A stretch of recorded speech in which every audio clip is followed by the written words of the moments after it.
The Catch a Break podcast is the insider's guide to breaking into and navigating the entertainment industry with me, Julie Harris Oliver. Project Greenlight is a docu-follow show now streaming on Max about the making of an independent film by an emerging director. On season 4 of Catch a Break, these two shows meet. In Catch a Break, we will bring you the behind the scenes of the behind the scenes. We'll talk to producers, the director, the cast, the department heads to hear what it was really like. Watch the show and then come listen to hear what really happened on Catch a Break wherever you get your podcasts. That season of Catch a Break drops on July 13th.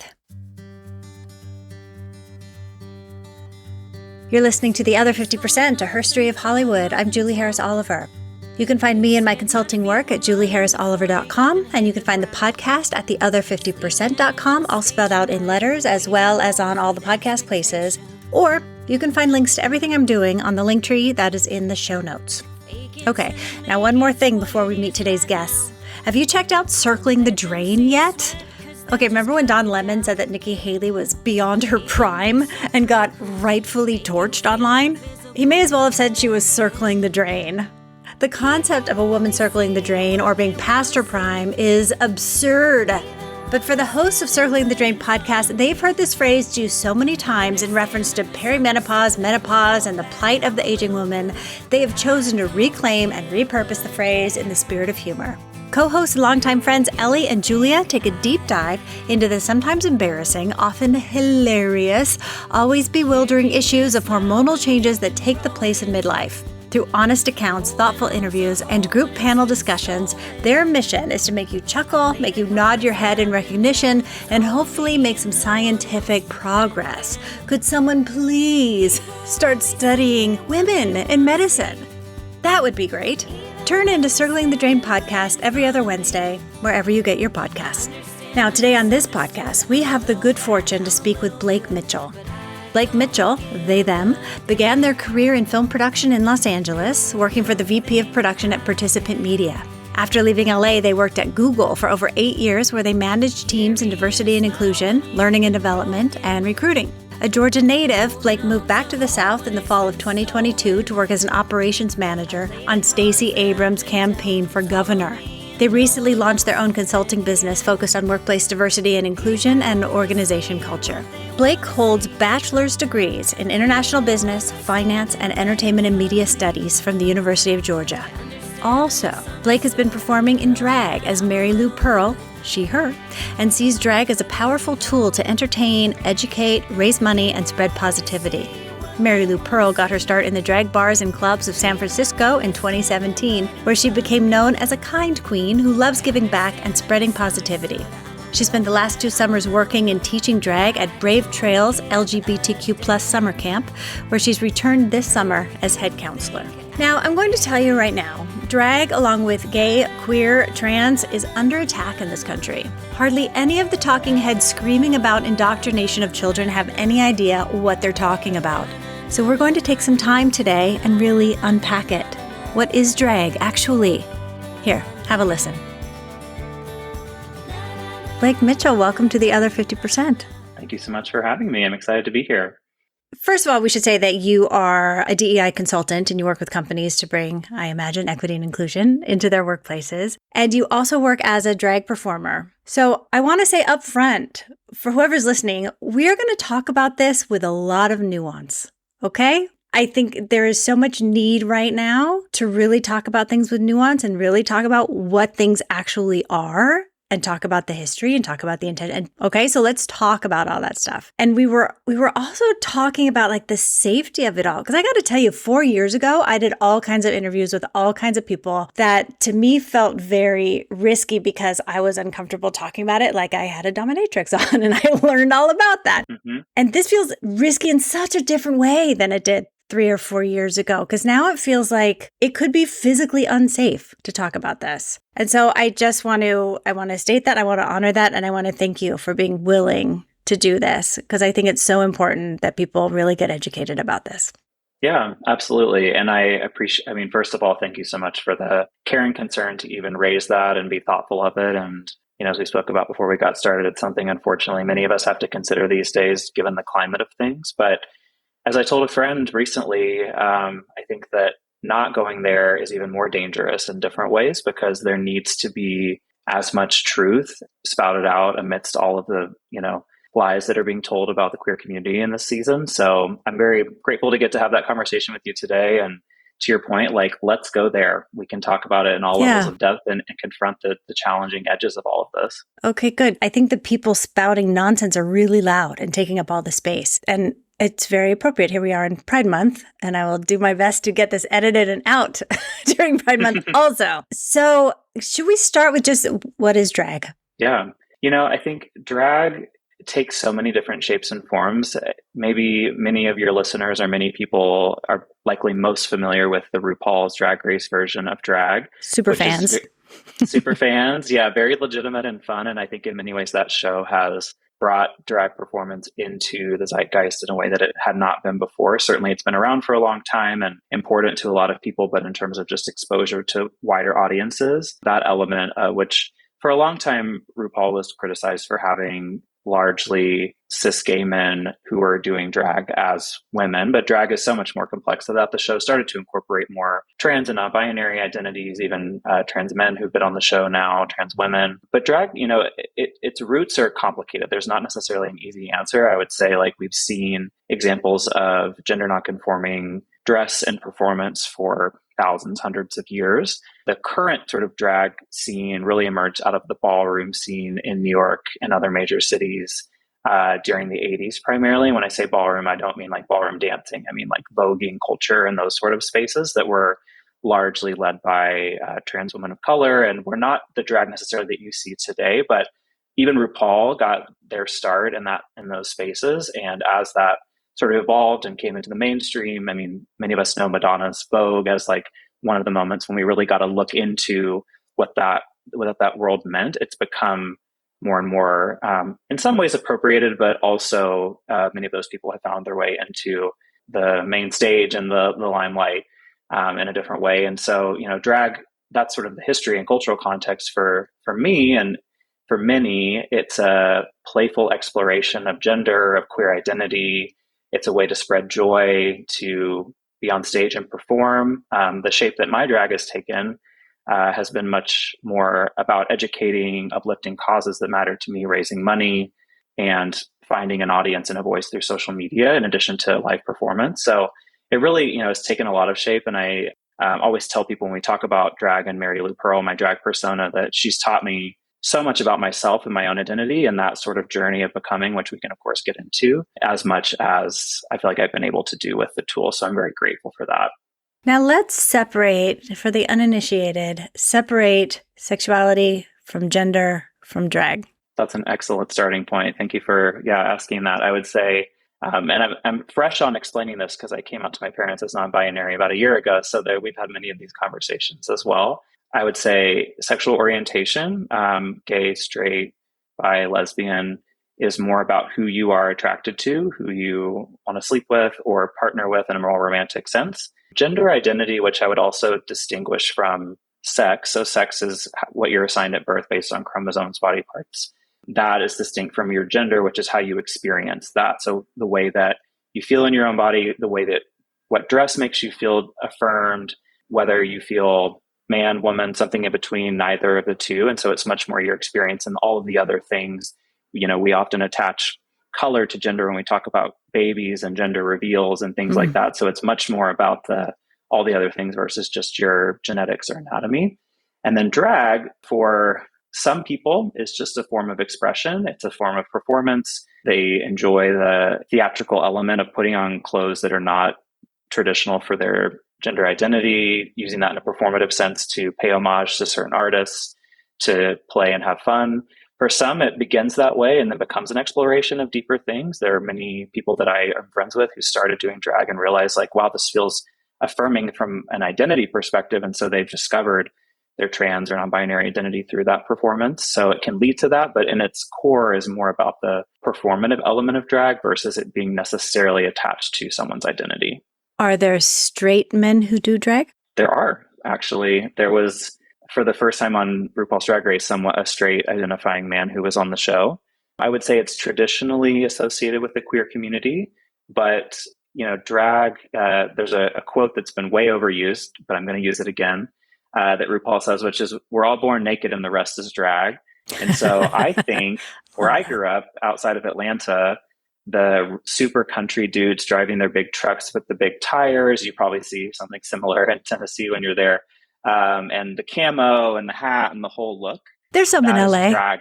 Yeah, there's some in LA. That's drag too, right? It's just a different, it's gender performance where you're putting on this hyper masculine thing that is affirming, which is great. And, so I think they're doing it in their own way. But in terms of what we think of when we say drag, I would say it's traditionally queer, but there are some straight men. I would say I know a decent number of cisgendered straight women as well who do drag and find it is a really fun performative element too. And in my book, there's space for everybody. So when women are doing drag, and I know my questions will try to keep jamming things into boxes, which isn't appropriate, but are they doing drag as women or are they doing drag as men? It can be either. So sometimes there are straight or cis identifying cisgender as, for listeners, distinct from trans. So they identify with the gender they were assigned. So cis straight women who love the just like amping up of their femininity and being sort of hyper feminine. So they perform as drag queens. And there are a number of them who are great friends of mine that I used to perform with in San Francisco when I lived there. Some perform as drag kings. So then they put on a more masculine identity and do that. Some do both. And then there's, of course, like people who dress up in sort of a more androgynous, not typically ascribed to either gender, just more artistic sort of form that, is just sort of their own, but it really can be either. I'm just remembering as you're saying that I was watching one of the hearings because, every state is doing some shenanigan right now. So right. all those hearings are on TikTok, or as I call it, NPR. But I remember a woman sitting in female drag talking about it, trying to educate the legislature if you really don't know what you're talking about, because she was a woman doing drag and, they're all hysterical. There's so many things I want to dig into with you because we want to talk about the legislation of it all. I want to talk about your personal journey. Shall we talk about you? Let's talk about you and your journey. Sure. Yeah, absolutely. So I grew up in a very rural community outside of Atlanta. I claim Atlanta, but my parents live about 45 minutes outside of Atlanta. Grew up on a dirt road. I went to a small school, graduated high school with 13 people. So very like rural, small town. Yeah. 13 people. 13 people in my class. As far as they knew, I was the first person to ever come out at that school. And it was a whole thing. And at that time I came out as gay. So it was more understanding of my sexual orientation, but it was a big deal. That was not in high school. You came out in high school. Yes.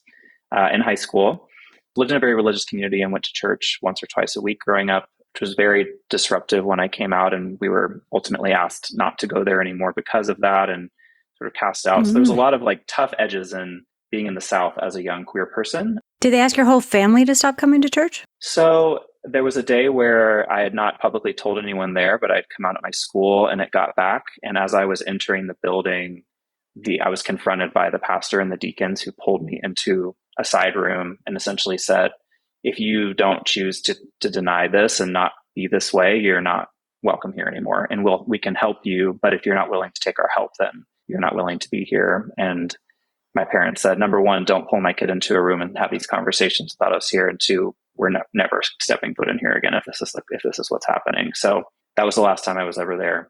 I'm sorry that happened to you. And also, good for your parents. Yeah, they had not quite figured everything out, but they knew that wasn't right. Yeah. And they knew that if it was somewhere that rejecting of someone just based on this one element of their identity, that it was not safe. So it was a challenging, there was a lot of edges there. I'm very grateful to have, over time parents who've become very accepting and understanding, but we struggled in our own right as well to kind of like find a common ground because they both grew up very conservative and religious as well. And when I got through college, I was like, I need to get out of the South. I need to move and grow somewhere else. And so moved to Los Angeles, where relevant to our, your work, I worked in the film industry. It was actually my first job. I studied film and finance in school and moved to LA to be a film producer. Worked for one for a couple of years. And it was not, I guess, what I expected. I ended up having a great experience and learning a lot, but it was a career trial that did not end up being where I wanted to be ultimately. So, I always joke that people like dream their whole lives about getting into the entertainment industry. And then as soon as they're in, they're trying to figure out how to get out. I mean, that's how it felt a little bit. Yeah. I would be very open, I think, with some time and space to be more plugged in and tapped back in different ways. But I think at the time it was like also just the shock of going from what I just explained to Los Angeles and living in that. And I was like, where on earth did I just move? It's like going to the moon. Right. I was like, I remember I had just moved to LA and I was walking into work and there was someone in the building, not in my company, but at somewhere else. And I opened the door, Southern, you're always open the door, hold the door for someone when they go through. And this woman looked at me and scowled and she said, "You chauvinistic pig, I don't need you to hold the door for me. Fuck off." And then walked into the building and I was like, oh no, I'm just trying to be nice. It's like, naive Southern kid. Many of us have been guilty of that over rotation. Yeah. Me in my 20s, I apologize to everybody. No, I mean, I don't know what sort of day she was having or what that triggered. So it's a legitimate response. But for me, I was just like, I don't know where I moved. And so some of it was just that I think LA was a bit overwhelming but it learned a lot, picked up a lot of fun stories. And, ultimately, to make a long story shorter, wound up moving to San Francisco after I'd been in LA a couple of years to start what became a 9-year career at Google. I started as a recruiting coordinator doing support work for HR and recruiting functions. And then over the time I was there, moved into doing learning and development work and managed a few teams there for a number of years. That was really my pull to HR, was getting to do the training and development and work with folks. I felt like that felt like a really meaningful way to connect with folks in a corporate environment. And had always sort of been tangent to DEI work. And there was a lot that we were doing in the training space. Also I was working on hiring programs there. And of course, a lot of work to do in equity and hiring, and really felt drawn to that. And so that led me to my last couple of years at the organization, where I led a couple teams in Google Central Diversity and Inclusion team, largely centered around retention and progression of underrepresented populations in tech.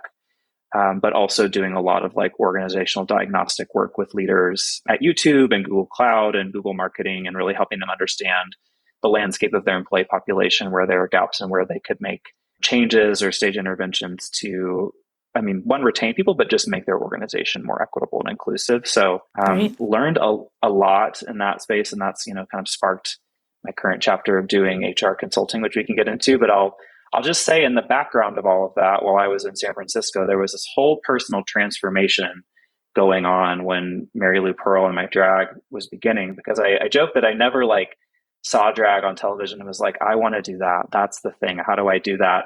It was just this slow progression where I moved to San Francisco, which, as many know, is a very historically queer city. There's a lot of queer life and gay liberation movement. A lot was happening there simultaneously when Stonewall was happening in New York. And so it has that legacy. And I moved and made friends with a much more queer circle and started to go out wearing makeup and heels, and met drag queens for the first time, and was, I don't think I'm really into this, or I don't know if I even want to watch these shows, which is hysterical now to think about. But I just had this deconstructing process that needed to happen from my upbringing of what it means to be an LGBT person, what gender and gender expression looks like, what's quote normal behavior, and what I wanted, right? I have these things that were tied up in that. And when I came out, one of the messages that I got from my family was ultimately it's okay to be gay, but don't be quote that gay. That's over the top, throwing it in someone's face, marching in the parades, wearing women's clothes. These are the verbatim things that they said, which now we joke about, because I'm like, well, I did all of that. So I did exactly what I was told not to. You can be gay, just don't be yourself at all. Right. Yeah. And don't make it, and it should never make anyone else uncomfortable. Right. Yeah. Just which is the primary thing, which I thankfully unpacked and moved on from over time. But that was still stuck in my brain. And so I think when I got to San Francisco and realized oh, there's a whole community of people who, many of them have left those places back home and said, I'm not living that way. I'm living for me. It took me some time to sort of de-thaw, I would say. But as I did, I just revealed this beautiful part of me that I still am, I feel like exploring and learning. And I'm so grateful that happened, because I joke that I think Mary Lou Pearl was always there. She's not some different entity. She's an extension of Blake.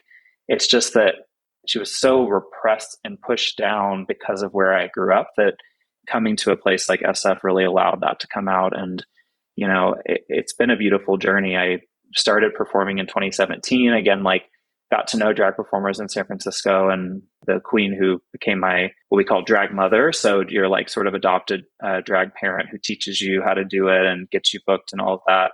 Suga is her name, and she taught me the ropes and got me started. And I thought, okay, well, maybe I'll try once doing a show in this little dive bar. No one will ever see it. It'll be funny and a fun story. And then I performed every month, multi times a month for the next 4 years until the pandemic hit. So it just sort of like became this thing that, over time became such a critical part of my experience at the city. And, and along the way, as I was mentioning, learned so much about my own gender and gender expression. And I think ultimately that sort of was the crack in the foundation that allowed me to explore my identity as a non-binary person as well. But it's been a really cool journey. And I would say, we can get more into sort of like what I'm up to these days, but I would say, as I progressed, a friend said something to me that really resonated, which was, it's amazing if performing is your focus and that's what you want, is just like the element of being on stage and entertaining people.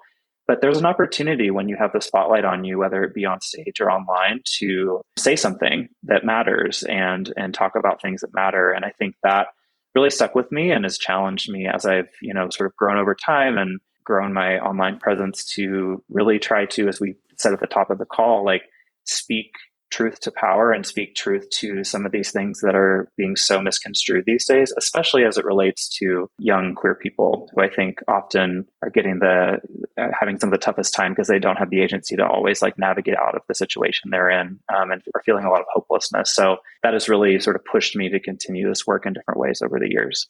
How did you come to the name Mary Lou Pearl?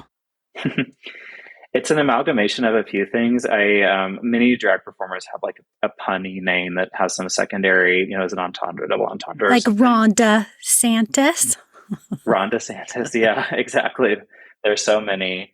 Also, for anyone listening, if you haven't discovered the Instagram page Republicans, which is a site that makes drag queens out of like the likeness of conservative politicians using AI, it's hysterical. And their names like that, it'll be like Rhonda Santis or something like that. So it's a fun little thing to look up after this. But Mary Lou was my neighbor growing up, next door neighbor, and was just like an amazing Southern woman who helped care for me when I was little. My mom's name is also Mary, so there was like a sort of a double tie in there. And I loved the Southern name of like Mary Beth, Mary Lou, Sarah Ann, like whatever, felt very Southern. And then my dad's mom, who grew up in Central Mississippi, she always wore this strand of pearls that now my mom has inherited, and my sister and I fight over who gets it. But I tell her they're mine because I literally named my drag persona after them. But those like pearls were just like so important to Gran, and she, having grown up very, very poor without a lot of means, like it meant a lot to her that when she was able to afford, and she wore them every day. And so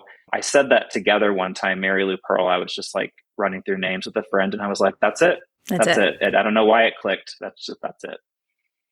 Now let's talk about the different types of drag performance. Like I imagine the drag performance that happens in a bar may be different from a drag queen story time in a library. Absolutely. Yeah, it's a super important distinction, I think, for a lot of the conversation happening today, because I think very often folks attacking drag performers will pull up these, clips from a drag performance in a club and say, see, this is not something that kids should ever be looking at. And many of them, it's not. That's why they're at an 18 or 21 and up club, right? And it was for an adult audience, very much that you wouldn't take your kids always to an R-rated or NC-17 film, right? They're for a specific audience and a time and place. And so many of those club performances are a bit more crass. They're, very often dance, lip sync based, sometimes comedy, hosting, kind of a burlesque feel to some of them as well, if you've been to a burlesque show.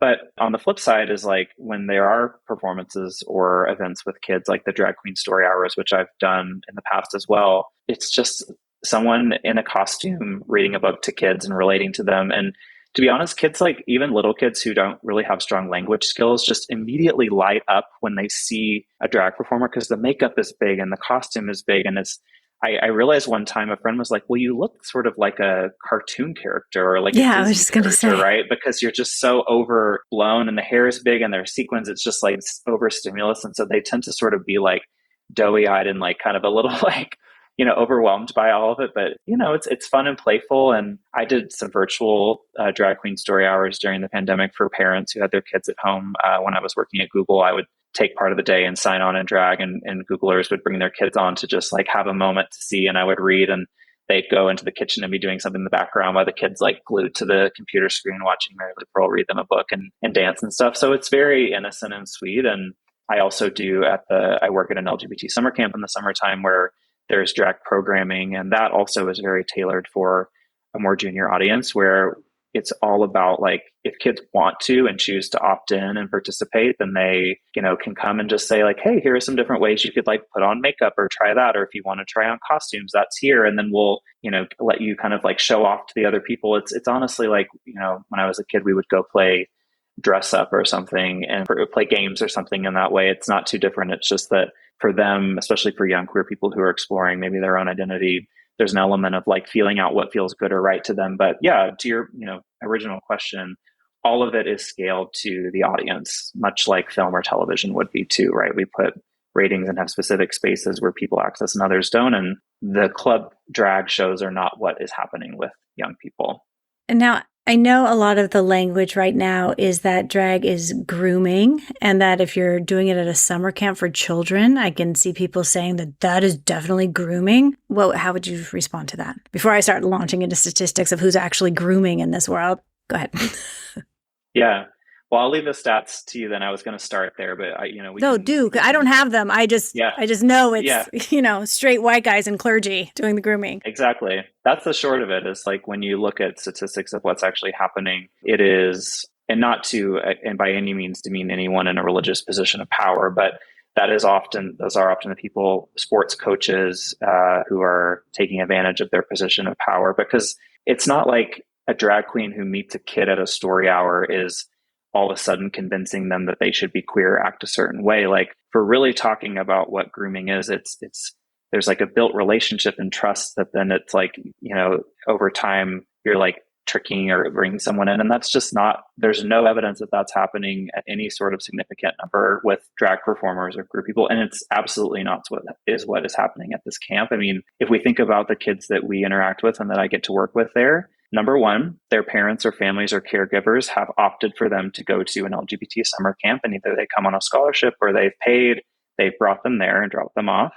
Once they have arrived, they have a huge array of activities they can choose to participate in. So drag is one of them, but they could also go hiking, they could do swimming, they could do poetry or ukulele. We have a puppetry class. Like, there's just all sorts of things that are fun that they could participate in. I would think it's mostly about they can go to camp and feel safe. Exactly. And it's a space where they don't have to explain themselves or question or feel like they have to be in defense mode. They can just be themselves. And for some of them, they want to come check out drag. And so if they make their way to my workshop, start off and talk through history, cultural context, what it looks like, different examples of drag. And then it's kind of like, what do you want to make of it? For some of them, they try on the heels or they try putting on makeup and they're like, nope, that's not for me, or I don't want to be on stage. And so then we're like, well, you can help with lights, you could do tech, you could, just help me with the logistical piece and be behind the scenes. And that's great. For the kids who do choose to do it, it's about them sort of exploring what works for them. And I think what's so sad about the narrative is, like, to your point, it's very often like, oh, queer people and drag performers are using this to trick, and they want to groom young people and convince them to be queer in some way. And actually, what's really happening is there are kids who are, can you do that? Number one, no. But also, like, what it really is it's young people who are dealing with a really, really tough world right now, where it's hard for them to just exist and just to be themselves, coming somewhere where they feel fully affirmed and supported, and getting to just play and explore with no judgment, right? It's like getting to try stuff on and say, this feels good or this doesn't, or just feel free and not have to contort themselves into like their, these environments that don't fit for them back home. And seeing the joy and affirmation that brings to them is so beautiful. I mean, I had one of my campers who I'll say was a bit of a tough one at times to work with. And they were always never quite prepared, last minute everything. And like the day of the final performance, they came to me and were like, Blake, I need help with my makeup. They were dressing up as a drag king. And they're like, can you put on some like makeup to give me like a fake beard or something? And I was like, well, we're like literally walking out the door, but give me, 2 minutes. I'll do what I can. I put it on, give them the mirror, and they just start sobbing immediately. I was like, oh no, like what now? Like what's happening? And they just said, just seeing myself with this facial hair and the makeup, and like, I feel I've never felt more like right in my own body. Like this feels so affirming. And I just thank you for like doing that. And so it's about not trying to like make them something they're not. It's allowing them the space to be what they already are, but their home environment doesn't always allow. So it is sad that it's so misconstrued, but drag truly is such a beautiful, I think, tool for folks to just play and have fun and explore themselves if they want to. But again, no one's forcing them to do that. I think the thing that probably needs to gain acceptance is the kids are already LGBTQ, and you can't do anything to make them that way. Absolutely. Yeah, it's not that. I mean, and you see over and over how much people, when their kids come out, try to change them or make them different. And what that typically does is it just pushes them away, or they have to run off to become themselves, or they, are just unhappy. But there's not like anything that is done to them at a certain point that's like triggering this. It's not about them like being indoctrinated. It's just them coming into who they're meant to be. Would you say you have known any adults who had the agenda of making kids gay?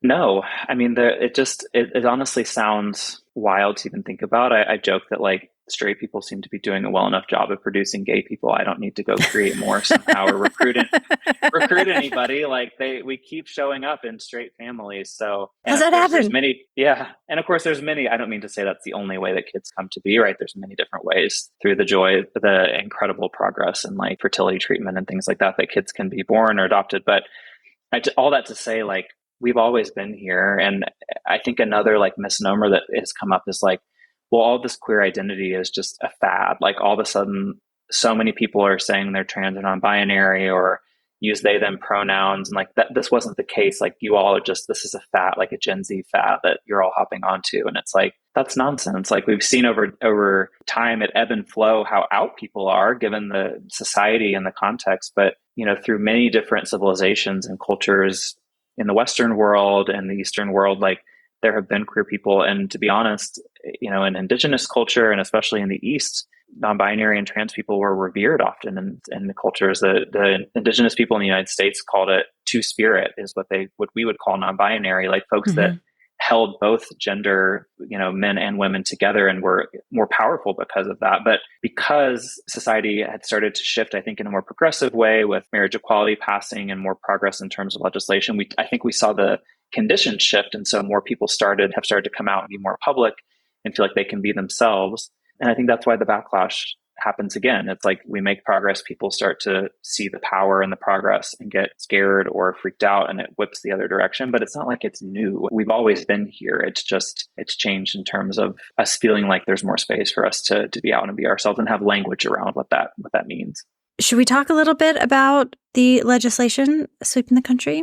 Yeah. It's interesting. As part of my consulting work, I get asked to review different corporations' copy and things, especially around Pride Month from an LGBTQ perspective. And I was editing something today, this morning, that was talking about, I think it was an article from February that said the ACLU is saying 120 anti-LGBT bills have been introduced across the US. And I was like, I'm nervous to look up the current number, but I need to correct this. And so I did. And it's 500 now, just in the last 500.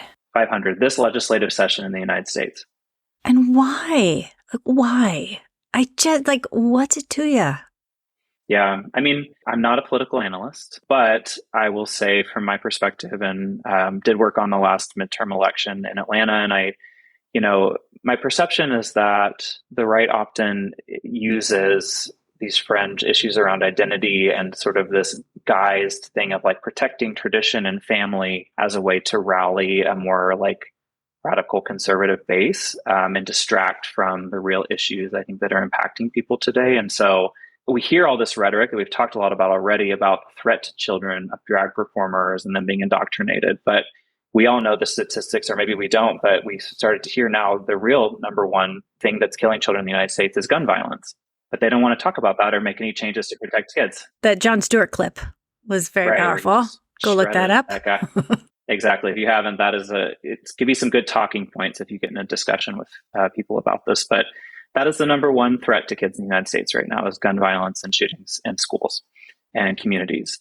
But because I think of gun lobbies and NRA and other institutions, they're not making change there. So they need to distract people and pick somewhere else. I think for a while in politics, there was Roe v. Wade was overturned or rolled back, and maybe abortion was an issue that they thought in the midterms would be more polarizing or might galvanize people in a bigger way. It didn't in many ways for them. It actually is like most people, the majority are opposed to it being overturned. And so I think their focus they had to find something else. I mean, it's a strategy that's been used by Republicans for decades and decades of weaponizing identity. We saw it all the way back to like the war on drugs and these sort of guised like racial undertones that got people afraid of crime in cities and voting in certain ways. And I think, unfortunately, the current target is queer people. And I would say largely transgender people, transgender kids, and then drag queens as an extension of that. And because I think many people don't know, can't make the distinctions that we made in this call. And so it's just this sort of unknown thing that feels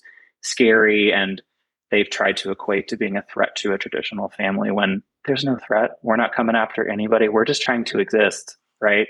Yeah. Trying to live. I want these kids to grow up, period. And we see that's it. Like just to be happy, healthy, and live, because there's so many issues with mental health and self-harm of queer youth who feel hopeless. And we've seen that spike even more in the statistics that organizations like the Trevor Project put together around mental health and queer youth. And it's just devastating that these political tactics, they're not only misguided and false, but they're harming people actively. And hopefully we get enough critical mass of understanding and progress that moves on. But it's just sick that continues to be a tactic and that it harms so many people across different communities right now, the LGBT community, over time as that happens. I saw yesterday, I wish I remembered her name or her position, but she was speaking about, because here in Los Angeles, North Hollywood School was going to do an assembly about Pride, and protesters showed up. Someone, I think they put their trans teacher on leave, like all kinds of shenanigans. And an administrator in that school gave a speech that was so powerful and so beautiful. It made me think like, okay, people are in charge who are going to be able to handle this. And she was like, all of the shenanigans surrounding this, you've just made all the queer kids in this school know that they're not safe here. Like, good job. The whole talk is about protecting the children and saving the children. And in fact, it's doing the opposite, making people feel unsafe. Yeah. With many of these topics and issues, like it, again, is framed as like wanting to help children or protect them. But to your point, it just makes them feel less safe or question their space in society, or if they even are welcome. And so it actually is harming them is the ultimate outcome. To kind of tie together a couple of threads of what we were talking about, I think those protests of these events and the threats and the legislation and all of that are disheartening and discouraging. But I think like the ultimate outcome is they do want to silence us or intimidate us into not living, existing, doing the things that we need to do. And honestly, it really just galvanizes me to push harder, I think, and continue to find ways to support young queer people and can continue the work of the nonprofit, that the LGBT summer camp Brave Trails that I work with, because at the end of the day, like I said a few minutes ago, I just want these kids to be able to grow up and know that they're loved and supported. And there's so many messages to the contrary right now that I think we have to work double time to make sure they hear the truth. And also that they can have happy lives and they can have families and they can have all the things that straight people have. Exactly. Yeah. I remember I came out first as gay when I was 15. And I remember thinking like, well, I'm choosing at this point to, not have a family, never get married, not be able to be a part of the church, like all these things. And I just over time seeing how like, this is not some like foreclosing on any sort of life. Like, of course we get to choose what we want. And maybe some of those things don't fit for us, but like, if you want all of that, you can have it. It's just who you love or how you identify in your skin. Right. But people, I think, want you to believe that it's some sort of like death sentence if you're come out as queer and that your life's going to be terrible. And it's not. And if it is, it's probably because they're making it that way, not because it has anything to do with actually identifying that way. Yeah. And I think that's probably really hard to see if you are, brought up in a community where everyone you're surrounded with, that's the norms of your dominant culture. Absolutely. What are some other myths that are important for us to unpack? I guess for parents sometimes they feel like they did something wrong, or this was like a result of, I remember all these messages about like, well, maybe, someone's dad is too absent or mom is overbearing. And then whatever thing, like somehow that influenced sexual orientation or gender identity.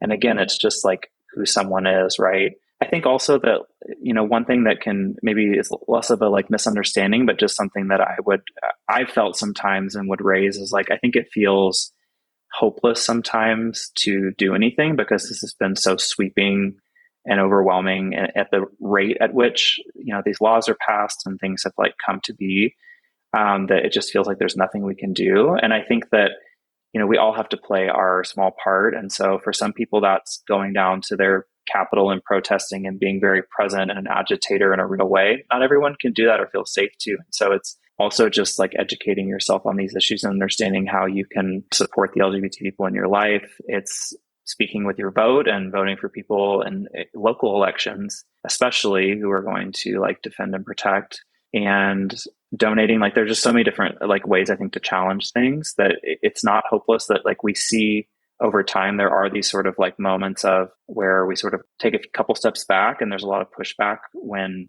there's been progress. But I think the arc of justice is long, as MLK used to say, and we need to be thoughtful that like we just have to continue to work and push, and it's not dire by any means. It's just a tough moment. Yes. It was striking to me just watching these legislative sessions and so many people telling their stories and telling the nuance and telling how these bills would be harmful. And in the face of all that evidence, still passing the bills. Like it's so unfathomable to me. And yet it's really happening.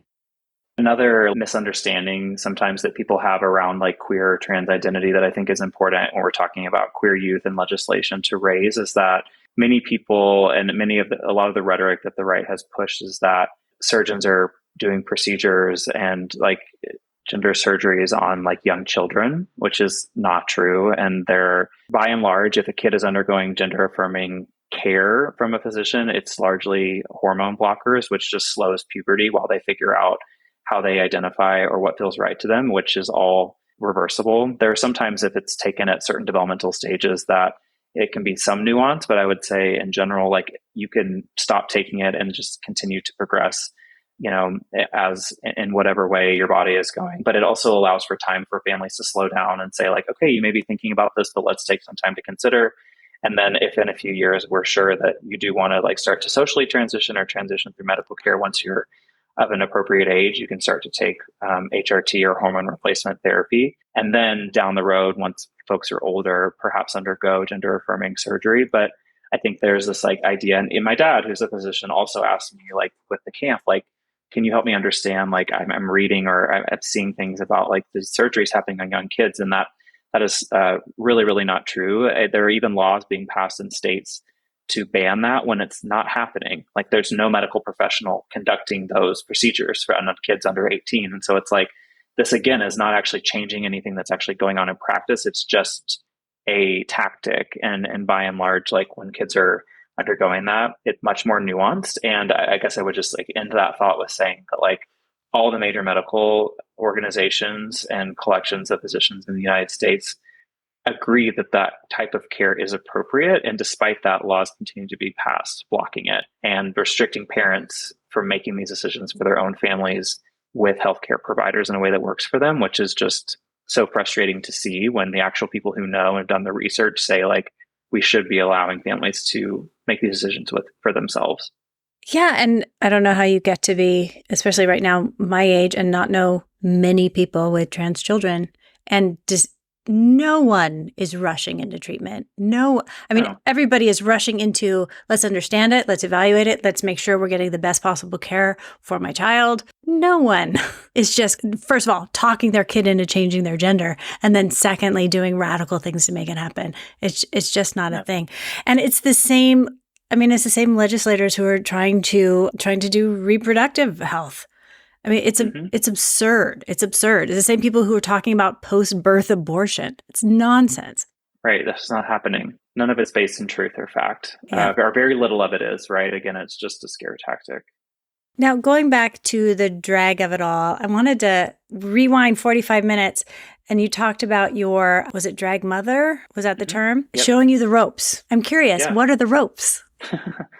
Well, as Dolly Parton says, it costs a lot to look this cheap. It takes a lot of work to get into the look, which is always funny for people when they're like around me when I'm in process. But I would say foundationally, it's like the makeup technique and how to use different makeup to reshape your face and create the illusion or the look that you want. On top of that, in terms of like just the physical transformation, it's costuming. Very often, people are using hip pads, breastplates, cinching here, tucking a bit here, cinching here, just sort of like however you're sort of adapting to like look a bit different or usually build this like bigger than life personality, right? That kind of accentuating different things. And so all of that is something that's usually taught or people like can show you how to do. And then from there, it's like, how do you, if you don't know how to edit music, how do you edit the musical track? How do you like what does the choreography look like? How do you get booked at a different club or bar? Who are the people in town to get to know? Like all those little things, the tricks of the trade that you pick up as you go, is something you would typically like tap your drag mom to ask about. And is it mostly performing as, music artists? I would say, yeah, a lot of people do impersonation. Some people like pick a persona and like sort of do as that. A lot of mine are like classic divas. I'm a big Cher fan. I love country music. I've done Dolly drag. I've done Shania Twain drag with like the leopard print look from the That Don't Impress Me Much video. If folks are country fans like me and know that iconic look, that was like a childhood favorite that I got to recreate. So it depends, but yeah, very often it's doing like lip sync to different artists and sort of like paying homage to them. And we talked a little bit before we were doing this podcast about how, you really came into your own in San Francisco and Los Angeles, but you've been returning to the South and thinking about making your home there, knowing that you could make more of a difference there. Can you talk a little bit about that? Yeah.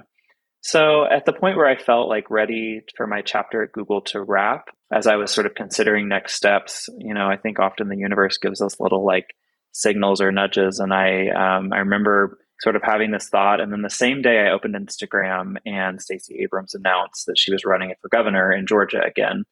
And I've been a longtime follower and fan of hers and her work in the South and around voting rights and access. And I thought, dang, wouldn't that be a cool thing to do if I left Google? Yeah. And lo and behold, a year later, I was in the throes of things working on that campaign in Georgia, many steps to get there and a lot of help from people. But yeah, how do you get a job on a campaign? Oh, you hustle everyone in your network trying to find a way in, I guess. I had a friend who after school had gone to work for Elizabeth Warren and then was working for Raphael Warnock, the senator from Georgia, who just was reelected. Thank goodness. Thank goodness. Oh my word. What a cliffhanger that was. But I talked with that campaign a bit, and then he connected me as well with Stacey's campaign. But it ended up being through the random way of like network. A friend from San Francisco went to college with her chief of staff. And so I got linked up. But to be honest, I talked to them months before I moved back, but they were like, great, you seem great. We'd love to work with you. But like, we only hire when you can start like right now because everything changes, immediately. So reach out when you're moving back. And I did a couple weeks before. I decided to just go back to Georgia regardless and figure it out when I got there. And I ended up signing an offer 5 days before I moved. So it was through, some friends who were tapped into that world. And again, I would have come back and like scrubbed the floors in the headquarters if they wanted me to, or like volunteered. Like I was just wanting to be involved. I mean, anything for Stacey Abrams. Literally anything. Like I would have done anything. I'm really grateful. I ended up doing an operations role for her field team and doing a lot of the LGBT outreach and planning around Pride in Atlanta, which happens in October. So it was an amazing experience, but that was sort of my first feeling of like, hey, there's some really cool things happening in the South and a lot of progress. And Georgia has become really a hot button political state in terms of it's, become truly purple in terms of the electorate and changed pretty quickly. I think a lot of due to the work I think that Stacey and team have done to get more people registered and involved in the process. But I thought at first I would go and then move back to California. And when I got back, I, with some time to sort of decompress despite her loss, was really interested in, okay, there's a lot happening here. And I feel ready at a place of feeling steady and good in my own identity and where I'm at to sort of return and try and be a part of that. And I feel, particularly drawn to supporting queer communities, but I think there's many different causes and things that are happening right now that are really interesting. And so I, made the decision to move back to Georgia and be there permanently. I'm in working with a summer camp that I've been at, Brave Trails, to help with some expansion to the South in the coming years and hopefully be a small part of this progress happening in the South. And I think Georgia does provide an interesting opportunity because legislatively has not been as tough for queer people. It provides a bit of a haven, and Atlanta certainly is a very progressive city with a lot of queer people living there and a lot of like support from bigger like corporate organizations. So I'm really excited. I was nervous given what I shared about my upbringing about going back. Yeah. And my therapist said something to me that I will never, ever forget as I was thinking about it. He said, "You are not the same person that you were when you left, and Georgia is not the same state that it was when you left. And so go reintroduce yourself and see how it feels, and maybe you'll be surprised." And I was, and I'm really excited to grow there in this next chapter, to be there. And, honestly, just to get to know the already incredible people on the ground doing work. And it's been really neat to see all the organizations that already exist, both in and out of the political sphere. And there's actually a really beautiful overlap between the activist and nonprofit community and drag performers there who I've gotten to know, because so many of us are tapped in different ways and are in the ways we want to support our communities. So I'm excited about this next chapter. I'm excited for you. And there was a time when, because so much of Hollywood has gone there and there's so much production work there. It's really become like the second hub. Mm-hmm. I'm sure there are times of the year where it's the first hub. But when I think it was the bathroom laws came down, that was Georgia, right? Yep. And Hollywood is really talking about, do we pull out of Georgia? It's not safe for people, and we don't agree with all that. And Stacey Abrams herself made a plea to a lot of the companies saying, please don't pull your money out. There's so many people here that need your help, that need your votes. My understanding is she made a really personal plea to have the Hollywood studios not pull out and try to help on the ground. So it sounds like perhaps some of that is happening. Absolutely. Yeah, I remember that actually. And I remember thinking like, I was still in California at the time, being like, wow, Georgia's such a complicated place and sometimes embarrassing. We think we've made it forward and stuff like this will happen. But it is actually really, I think, beneficial to progress that there are like a lot of, Hollywood organizations and folks doing film production there, and a lot of money, obviously, a lot of also big corporations that have sway in terms of like, hey, the Deltas and Coca-Colas and companies like that have been there a long time that have like a bit of influence. But I think Stacey's point was really good and true, and that, there is this shift happening where the folks who've controlled, the levers of power in Georgia and the South are slowly getting, I think, sort of phased out. And I think they're gripping even tighter and doing things to try and disenfranchise people and keep them out because they see the electorate shifting. And I think, to her point, there's a whole new generation of people stepping in. And there's also folks who've just never felt like they had a place in the system and the electoral like system, and their voices didn't matter, who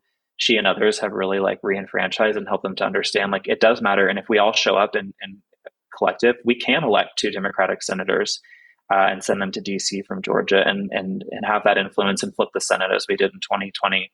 I think that's really re-energized folks to see that they do have a part to play. But certainly, yeah, having many of our LA friends kind of relocating out to Georgia certainly has helped with that sort of more progressive influence. Well, I want to start a campaign, and I can't remember if I've said this on the podcast before or not, but go home to vote. Yeah. If everyone from the cities went back to where they came from to vote, how different would our electoral map look? Yeah. I had this conversation this morning with a friend. We went on a little hike, and we were saying like so many of us flee the place we grew up because we don't feel like we fit there. And there's often this arc that I feel like I'm in right now where we then return once we feel like we've done the work and growing that we need to then be a part of like trying to move it forward and sort of give back and help others who maybe don't have the same means to leave or access. And I think you're right there. There's so much, I don't fault anybody for going to a more progressive place or being on the coast, because I dดit. Right. And it was really, really transformative to me, as I shared in our time today. But I think like when you can, if you can, there's so much opportunity. And these places, I don't want to be misunderstood. They don't need to be saved, right? We don't need to go back and save these communities. Like there's a lot of really incredible, resilient people who've been on the ground for decades, fighting the fight day in and day out. But they need support. They need resources. They need more of us to show up. And so I think even if it's from afar, we can think of how to continue to support that work and support small organizations doing it on the ground. I think the big groups like the ACLU and Trevor Project and these big national HRC like groups are really important, but they are also pretty well funded often. And I think finding the small grassroots groups that are on the ground doing it and providing support in real time are so important, because they're really helping impact lives one-on-one. And any way we can and give that back to the places that we grew up and help people who are less fortunate than ourselves, I think is always really, really good. And I think it takes, what I'm hearing from you is really your journey of coming from a place of really being oppressed to standing in your own power and knowing who you are, knowing what you can bring. And you're not, I think as a person, you're probably not as vulnerable to what that church thinks, you know? Yeah, exactly. And, there is so much privilege in my story of being able to get out and go somewhere else and find an environment that felt supportive and affirming to me. I know not others can do that, but with that, I certainly feel a push. And for me, I would say probably a personal obligation to then find a way to pay that forward. My chosen way right now is to try and uplift and support young queer people. And, as I mentioned, also help out in the electoral process as I can. But yeah, I think coming back, I'm I know who I am now. I was definitely less sure and scared and uncertain at that time when those messages were being portrayed, but I don't feel like those people have power over me anymore. And alternatively, I feel able to sort of cut through that noise and get to others who maybe need to hear a different perspective as well, who may be hearing a lot of the same things that I did. And they're just unsure how to progress or what future they can even have. I mean, this is the work, right? Yes. And it can be exhausting, but also very energizing. And I think sometimes when it feels so overwhelming and big and how do we tackle this behemoth of laws that are being introduced, I think I encourage my team on the campaign, and I encourage friends or even people I work with at the camp, just think about each day how you can show up for the people in your day-to-day life and make a difference for them. Be kind, and pass on, good things in that way, because that often is all we have control over, but it makes a difference. That feels like a good place to stop. Blake Mitchell, thank you so much for being on The Other 50%.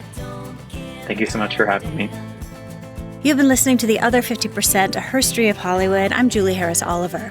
Thank you to Blake Mitchell for the conversation and for sharing their story. Go look at Mary Lou Pearl's Instagram if you want a treat.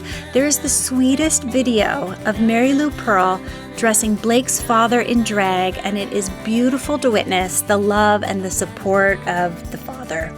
Special thanks to Jay Rowe, Danny Rosner, and Allison McQuaid for the music. Please subscribe wherever you get your podcasts and rate and leave a review. If you have a company you would like to be a sponsor, please reach out. You can find me and my work at julieharrisoliver.com. If you're looking for simple yet effective tools to bring to your production, or even just want some help in starting to talk about it, give me a call. I'd love to work with you. Thanks for listening. See you next time.